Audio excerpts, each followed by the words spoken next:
Delivering clear, concise, and entertaining content on demand, this is sharpertalkmedia.com.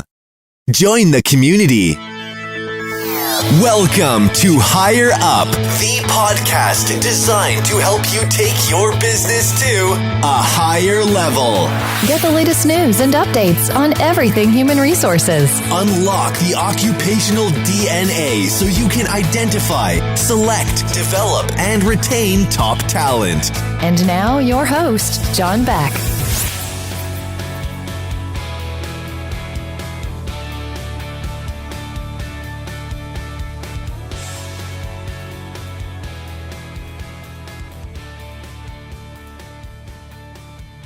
Our guest today is the Executive Vice President and Chief People Officer of Franklin Covey, the world's leading performance improvement firm. For over 30 years, he has practiced and refined his skill and knowledge of human resources, talent development, executive recruiting, sales, and marketing. He's been entertaining and inspiring audiences throughout the world with his deep understanding of leadership, employee engagement, and talent management. He has spoken around the world to senior executive audiences and on stage at the World Business Forum. He has appeared in Fast Company Inc., Harvard Business Review, Thrive Global, and numerous other industry and trade publications, as well as interviews with multi-broadcast media outlets. Our guest, Todd Davis, welcome to the show. Thank you, John. I'm happy to be here. Well, I tell you, we are excited to talk with you, especially today. What an honor. Great new book, Get Better, by Todd Davis. And what I found out this morning, breaking news, that your book, Get Better, is on the Wall Street Journal bestseller list. You heard it first at HUP28.mp3. That's correct. That's what I'm talking about. We like to be on the cutting edge of news, and here it is. Yeah, it was a big weekend for us. The book has sold over 30,000 copies in just 90 days, and we made the Wall Street Journal's bestseller list this weekend. So it was an exciting weekend for all of us. Well, I tell you what, we're pumped up about having you here, and especially the content. I mean, when we're talking about the best practices to build effective work relationships, this book has it all. So tell us a little bit about what's going on in the life real quick of Todd Davis Well, today, this week, this month. Thank you for asking. It's probably the same every month, and that's just working with people and trying to improve those relationships, both mine with them and them with each other. And that's where my passion has been and is and was for the last 30 years. And that's kind of the premise for this book. So I've been, as we said in the bio, I've been with Franklin Covey for the past 22 years, right, and in this arena for about 30 years. So I honestly drive to work each day and just really hope that I can make a difference and help move things forward, whatever that means for anyone during the day. This book, Get Better, a toolbox full of wisdom, right? Let's open up the box and let's just start. So unlock the key to some of these great tips and practices that you have for building these effective work relationships. Talk to me about wearing glasses that work. Well, practice one is practice one for a reason. Wear glasses that work, it's called. In fact, there are 15 practices. The official title of the book is Get Better, 15 Proven Practices to Build Effective Relationships at Work. And what we've done and what I did was for the past 30 years, I've observed and coached leaders and others at all levels in organizations. And from the literally hundreds of principles and tools and paradigms contained in Franklin Covey's world-class solutions, I identified those specific behaviors or practices, as I call them, that I have seen time and time again be the real catalysts for positively influencing others and building and strengthening relationships. So that's the premise for these 15 practices. And as you cited, practice one is wear glasses that work. The reason it's number one for a reason, or the reason it's number one is because the way we see things, the glasses or the lenses through which we're looking, shapes everything we do from the moment we get up in the morning until the moment we lay our head down on our pillow. It shapes everything. We all already know that our behaviors, our actual actions give us the results we get. But what I and others often forget is the way we're viewing things shapes those behaviors, shapes the way we approach everything. So wearing glasses that work is all about that. It's about looking at things, stepping back, and making sure that we are seeing things as they really are, not necessarily as we've convinced ourselves that they are. Right. Not how we always want to see them, but the actual of what it really is. That's exactly right. In fact, when I was in the second grade, I got my first actual pair of glasses, real glasses. And until that time, for instance, when I would look up at the leaves on the trees, I would see kind of this green blob. And that's what I thought you and everybody else saw when they looked at leaves on the trees. And then I remember to this day putting on these glasses and seeing the detail of these leaves for the very first time. That's the principle behind wearing glasses that work. It's, again, seeing things as they actually are versus how we've convinced ourselves that they are. What a good point. Whether it's a challenge or you're looking to present a solution. And from that standpoint, what you're seeing, you believe everyone else sees the exact same thing, right? Yes, yeah. Yes. I've tripped up many times over that absolute description you just gave. I thought, wait a minute. I'm thinking this situation is one way, and maybe it's not. Maybe I ought to step back and reconsider. Awesome. And you're right. You got to see what it is, and that's the first step, which leads us to carry your own weather. Talk to me about that. What are we talking about in carrying your own weather? Yes. Well, carry your own weather is practice number 2. And, I'm often asked, do you need to go through the practices all in order, one just like we're talking about them now? No, you don't. You should, and it's wise to start with practice 1 because of as what we've said, the way you see things is foundational for everything else. But then go to which practice you think you might be struggling with or have room for improvement. Each of the practices in the book begins with a couple of questions. And in practice number 2, carry your own weather, the questions I've placed there are, do other people determine your emotional weather? Do you ever find your mood is controlled by others, by circumstances, or maybe even by your own knee-jerk reactions? So the principle and the point here is, are you going to allow other people and circumstances around you to determine what kind of a life you're going to have, what kind of a career you're going to have, what kind of relationships you're going to have? Or are you going to step back and realize that you are the captain of your own ship, so to speak? Right. That you actually are the one in charge, or can choose to be the one in charge of determining your own course and your own weather. So that's the premise behind carry your own weather.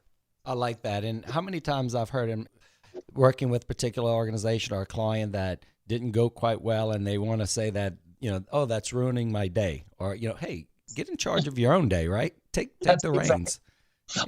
Because I've been in this work so long, and again, like I said, I make as many mistakes as the next person, but because I've been in this type of work so long and been giving keynotes and interviews on this topic, I don't show it on my face, but I smile internally whenever I hear the phrase someone saying, just like you said, someone saying, she makes me so mad, or, oh, he made me. And I think, really, she made you mad? How did she do that? We're choosing to be mad. We're choosing. And again, I realize a lot of things play into our success. So it's not just about smiling and then everything works out. But boy, more than 50% of it is. More than 50% of it is saying, you know what, I'm going to choose to work within what we call our circle of influence versus spending time in our circle of concern and worrying about and focusing on all these things that I can't do anything about. I'm going to focus on those things that I can control or I can certainly influence. I tell you, these points are like spot on, and they're so relatable. As I was going through the book, I did kind of what you said. I took the first wear glasses that work, and then I kind of skipped around and chose some things that I felt important to me. I mean, that's number 3. Behave your way to credibility. Behave your way to credibility. Let me ask you this, John. Have you ever tried to, or found yourself trying to talk your way out of a problem or a situation that you've actually behaved your way into? Yes.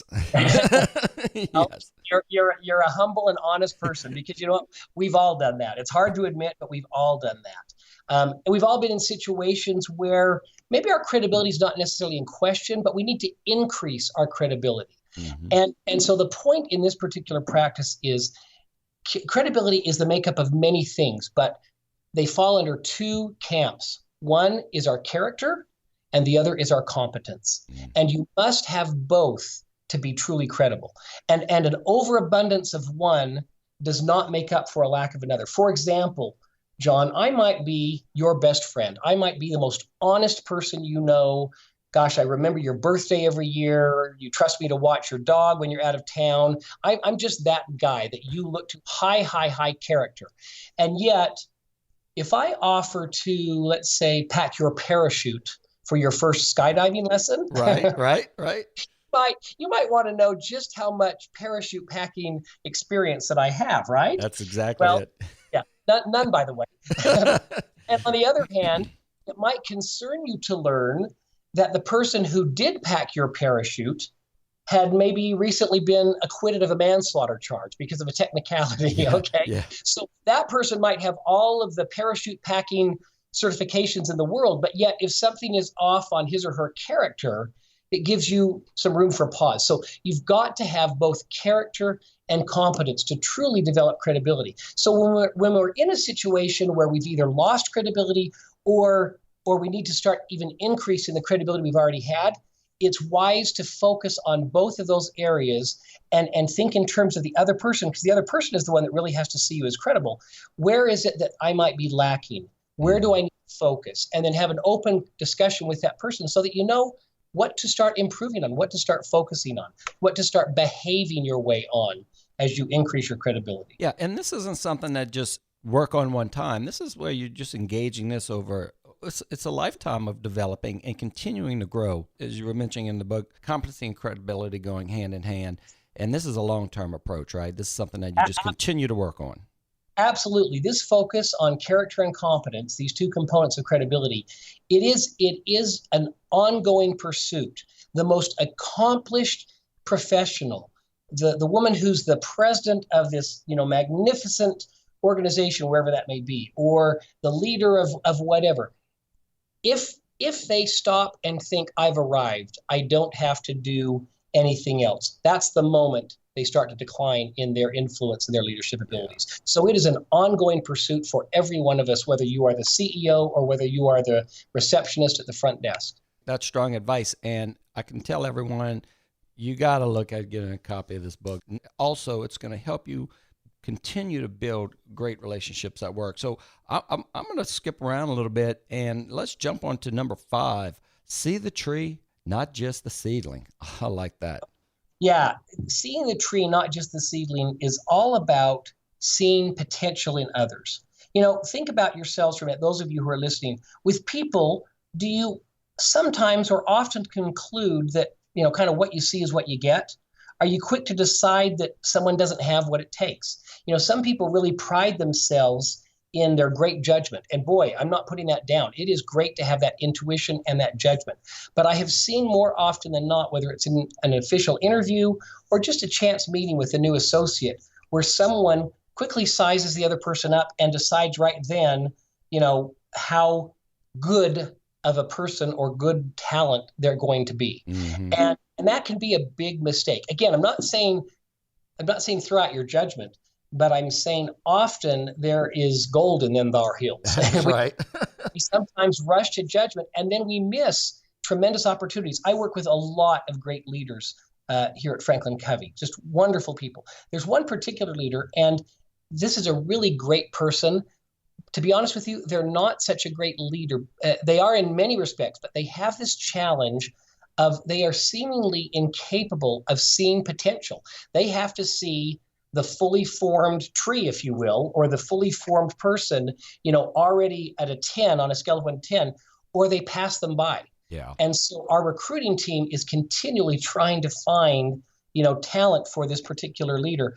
And because they pass over so much great potential talent, their team is always lagging a little bit versus the other teams, because and again, this is a good person. It's not that he's intentionally doing this, but he really struggles with what hopefully most of us are good at, and that is just seeing potential in others, having the humility to step back and say, wow, with a little work, this person could really shine, and then be willing to put that work in. Not seeing potential becomes this self-fulfilling prophecy because nobody's ever good enough. Talent goes unrecognized, and criticizing maybe it's not overtly, but criticizing kind of becomes your brand or who you are. And it's really detrimental. That centers around so much of what we do in my experience. And, I always talk about, occupational DNA. And Harvard Business Review did a study, and it's some time back, but they looked at about 360,000 workers that they tracked over a 20-year period. The big result of that was it's not degrees, it's not experience, it's age, gender, ethnicity. None of those things really mattered, and that success truly hinged on that fit with the job, that occupational fit with the job. So oftentimes, I'll ask executives when we're working with them, I said, here's someone who has a tremendous fit to the organization. But you got to see it. You got to look at it, just like you're saying here. You got to look at it as a seedling because they have the fit and the potential. You just got to help them grow into it. And when they do, they're going to be a producer or they're going to be a contributor to your organization, unlike any. And and if you don't see that opportunity and you don't see that growth potential, and you're just looking for oak trees all the time, oak trees are hard to come by and they're hard to move, right? So you're right. Good point. Right on. Is it number 7? Think we, not me. Practice number 7 is think we, not me. Yeah. This is all about having what we call an abundance mentality versus a scarcity mentality. Do you have a tendency to default to being the victorious? Your wins come at the expense of others. Or on the other side of the continuum, do you default to the martyr, allowing, everybody else to win, but at your expense? Thinking we, not me is having what Dr. Stephen Covey, best-selling author of The 7 Habits of Highly Effective People and one of the founders of this great company, what he coined as a win-win mentality. Thinking we, not me. It's all about having the maturity to continually, in every situation, think about, now, what is a win for the entire team? What is a win for the organization, including me? But with everyone involved versus, while I like other people, I really got to kind of focus on me and climb the career ladder and make sure that, first and foremost, it's good for me. And while that can be a natural tendency in the people I've worked with and the most successful, influential people I've worked with, they have this level of abundance and this humility, which we'll talk about in a minute, the last practice, to continually be thinking about the whole and not just their piece of it. I've had many leaders we've interviewed over the time, and I find that those leaders who are highly effective truly care about the success of those around them. And when they have that mentality, then you're right, abundance to them. It automatically happens. You don't have to try. Each of these practices that we're talking about, John, they have in the book, they have at the end of the practice or the chapter, they have an application. Because what I wanted to make sure was that these just weren't sound principles and experiences. And I tell a story in each of the chapters that, a real story. I've changed the names to protect the innocent. Yeah. Tell a story about this particular practice at play. And then I end with an application so that, again, it's not just a nice thing to think about, because every one of these, I don't think that there's a listener out there that says, oh, I don't agree with that. But we all have heard them. We agree with them. What are we doing about them? And so in each of the practices, I've got an application so that you can start today. You can start right now, which is what I think one of the reasons this has made it to a bestseller list so quickly is because it's very practical. That's the word I keep hearing, is that I read your book. It was easy to read, and it's so practical to put in, to start using. And so I just wanted to mention the application, for example, with Thinking We, Not Me. It's all about this balance of courage and consideration. Mm-hmm. And I have both. Just like in credibility, I need character and competence. Well, in Thinking We, Not Me, and in having an abundance of mentality, I need to be thinking about and identifying and measuring the level of courage I have in a relationship, as well as the level of consideration. And I've got a little chart that I help people map this out on, and they will see every time where they might be, the goal is to have an equal amount of both.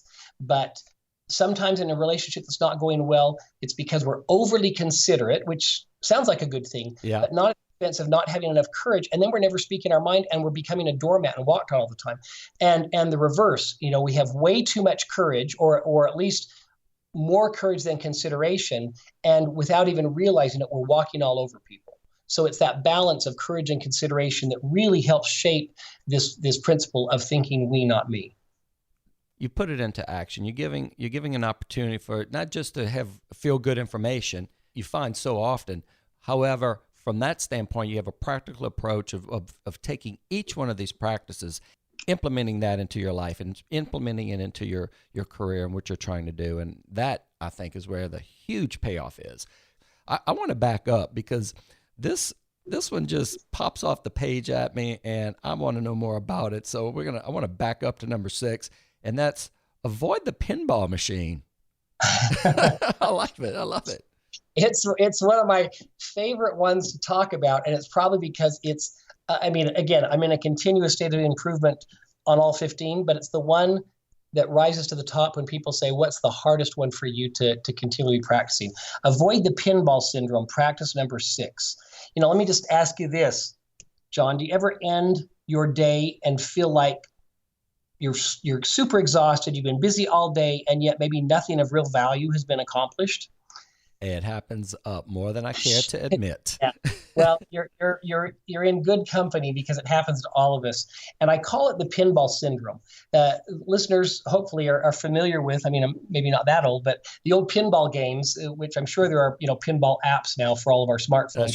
That's right. I haven't looked it up, but the pinball games, they were in the malls or in the arcades where you pull the plunger back and you send this ball hurling into the machine, and then you have these flippers on each side of the game. You stand there and you keep bouncing the ball and seeing how long you can keep it going throughout the machine, hitting bells and whistles and buzzers until eventually gravity wins out and it drops down through the hole at the bottom of the game, and then you pull the plunger back and send another ball hurling into the machine. Well, that's fun, and it's stimulating. It's got all your senses going, and it's a game.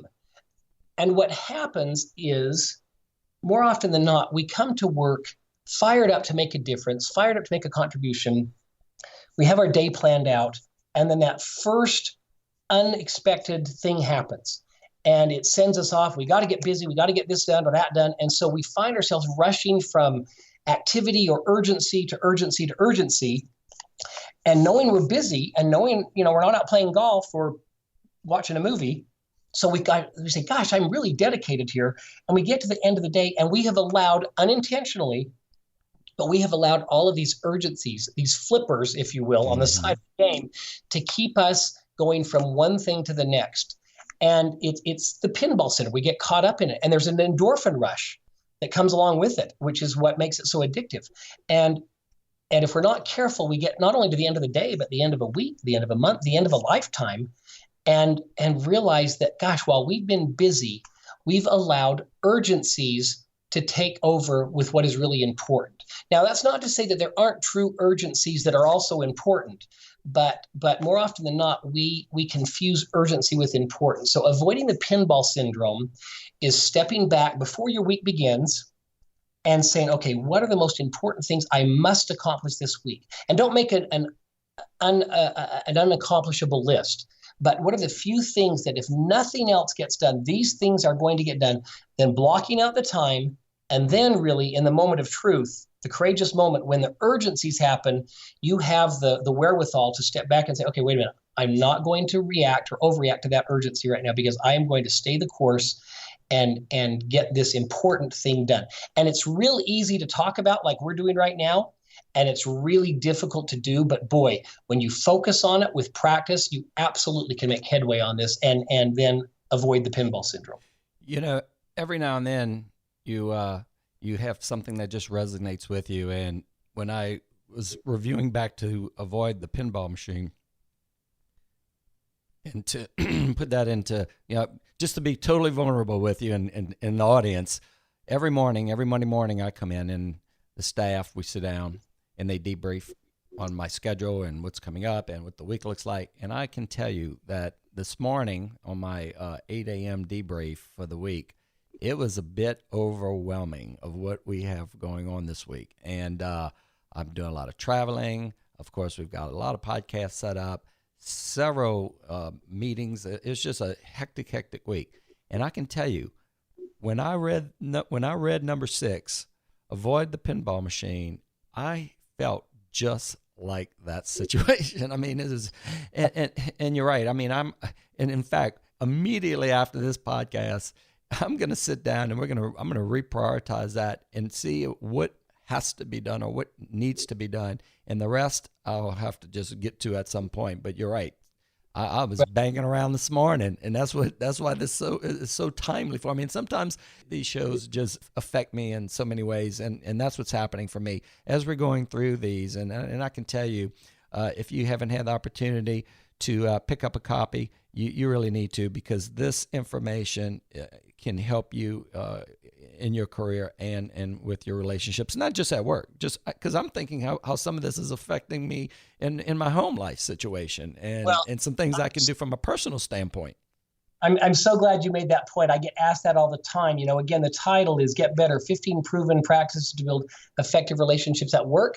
And I tease with people and say, yeah, if we had had more room on the cover, it would have said 15 Proven Practices to Build Effective Relationships at Work and at Home. Yeah. Because absolutely every one of them applies to our personal lives as well as our professional lives. You know, I'm actually gonna, and I'm almost finished, but when I'm finished this copy, I'm going to pass this along to my 20-year-old daughter and then my 16-year-old. In fact, I tell you what, though, I'll buy them each a copy because I think what a great reference that they need to have. If you could get this in the hands of someone in early on in their career, and they can actually start to take this type of information and start to process it and then understand and then put it into practice as you've outlined, I mean, what a opportunity for a young person. We got to leave something for everyone to read, but we're gonna we need to get into, and I think, you know, this may be one of the most important. I'm not sure, but it's number 15, and that's start with humility. Yes, well, I'm glad we're going to conclude with that, because that's how I chose to end the book. And again, I get asked often, now, why did you name the last chapter of the book Start with Humility? Right. And my main reason, I'll tease people and say, well, we're talking about it, aren't we? Because it got you curious. I wanted to make special emphasis and make the point that you can focus on all of these practices, the other 14 that we will have talked about or you will have read through at this point.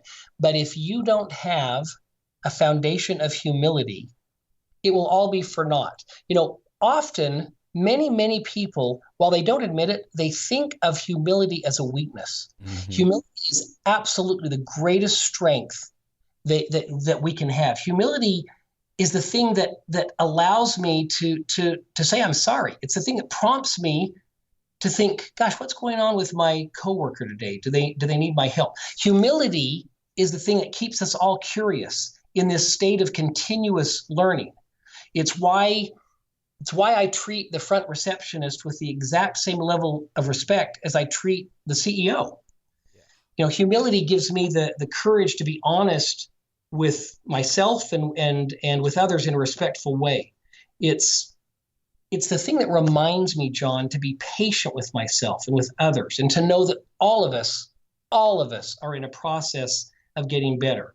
It tells me that while, you know, I'm important, I'm only part of a much bigger picture. So it's so foundational. I mean, if I'm going to pick up a book that says get better and it's meaning me to get better, well, I'm going to have a little bit of humility to begin with, or I'm never even going to pick that book up. I'm going to pick it up and say, oh, I need to get John this book, or I need to get Susan this book, because they really struggle with this. In fact, and I know we're almost out of time, but I begin the book with talking about a play that was written in 1940 by the French philosopher Jean-Paul Sartre. Maybe some of your listeners have heard about the play. It's called No Exit. Yeah. And it begins with these three individuals in the afterlife. And these three souls, I'll call them, they find themselves in this room with no doors and where the windows are completely bricked up. That's why it's called No Exit. Mm-hmm. And as you can imagine, they really start to irritate each other. And because they irritate each other, they're trying to change each other, pointing the finger all the time. And the point that Sartre makes in the play is that in this room, there are no mirrors. And the point being that even if they wanted to, these people, like all of us, are so busy trying to change each other that we don't have the ability or the humility to look in the mirror and say, what do I need to do differently? Where do I need to change, or where do I need to get better? So that's why humility is so important because the most influential, most effective people in the world, whether you're in an official leadership position or not, they look in the metaphorical mirror every day and say, what do I need to do differently? And boy, that takes humility. I tell you what, Todd, while you have 30 years of experience and you've poured all of that into it, this book is written from the heart. And the way you're conveying this information, it's not just experience that you're drawing upon feeling and depth that goes beyond just experience. And when you're communicating like you have in this book, and it's from the heart and experience, I tell you what, it's going to touch a lot of people, and I know it's already touching a lot of people because this book again has already and is it just been how many weeks? It launched officially on November 7th, so it's been just a couple of months. Wow, just a couple months, and it's already a Wall Street Journal bestseller. Speak directly to the audience. How would you like to wrap up? And then also, I want you to share with everyone, where can they find the book? Well, first, I'd like to just say thank you. Thank you for having me on your program. I really appreciate it. And I appreciate your comments about my passion for this topic, because that passion is sincere. I've been very, very fortunate in my life, in many areas of my life, but certainly in my career and in the last, like I said, 22 years with Franklin Covey. As you mentioned that you're going to buy this book for your younger children. There are many times when I've thought, well, I've been at Franklin Covey for 22 years. I wish I would have started, 40 years ago, Right. 35 years ago, because these principles are because they're principles. Because they're principles, they are as true today as they were, hundreds of years ago, and will be hundreds of years from now. So I am very passionate about it because relationships do matter. In fact, I shared this story the other day with someone, but I was driving down the road and saw this bumper sticker. Perhaps some of your listeners have seen it. That it was on a motor home, and the guy had a boat, and he had some four-wheelers and all of these toys. And the bumper sticker said something like, he, and Not politically correct here and say or she, but he who dies with the most toys wins. Uh-huh. And trust me, I would love to have all those toys. I'm not making fun of that. But I thought to myself, those toys are nice, but my bumper sticker would say, he or she who dies with the most meaningful relationships wins. Wow, yeah.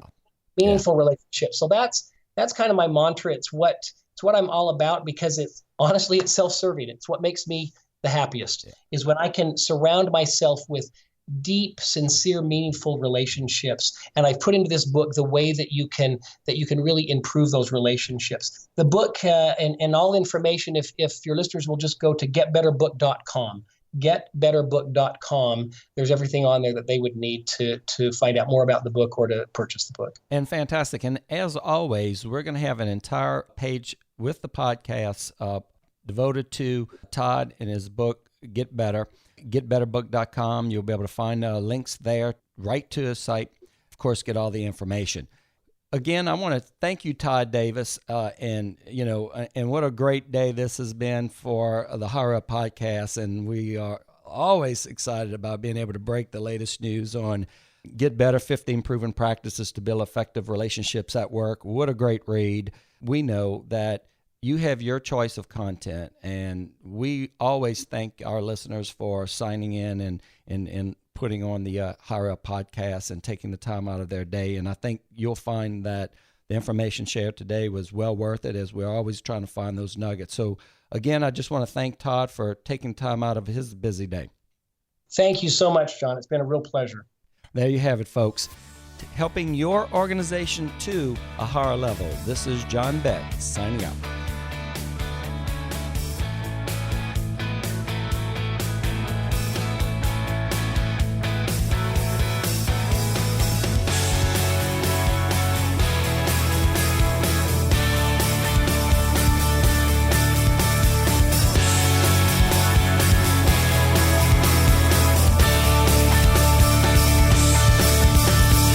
Thanks for listening to Higher Up with John Beck. For show notes, updates, and more on how to break the code to unlocking occupational DNA, join the community at hrhigherup.com and take your business to a higher level. This has been an exclusive production of SharperTalkMedia.com. Join the community.